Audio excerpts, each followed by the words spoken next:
আফারা ভাইয়েরা বোনেরা এইভাবে ইফতারে স্পেশাল ফ্রুট কাস্টার্ড বানিয়ে খাবেন, মাশাল্লাহ খেতে কিন্তু অসম্ভব মজা হয়।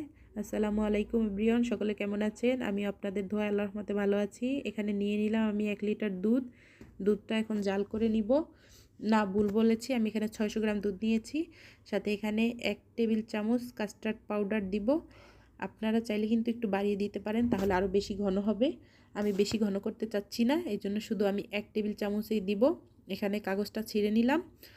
এখানে কিন্তু মোটামুটি ভালোই থাকে, কয়েকদিনই বানিয়ে খেতে পারবেন। একটা কাস্টার্ড পাউডার 65 টাকা নেয়।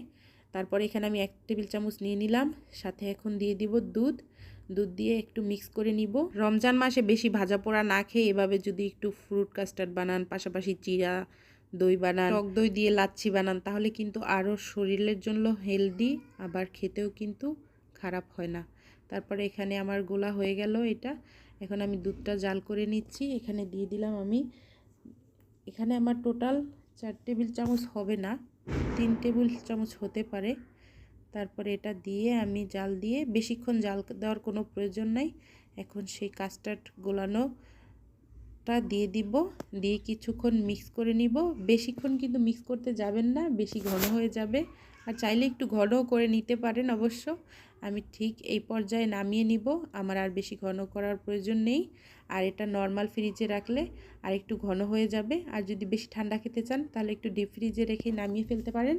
আর যদি সারা রাতের জন্য রেখে দেন তাহলে আর ভালো রেজাল্ট আসবে। এখানে এখন আমি একটা পাত্রে নিয়ে নিব।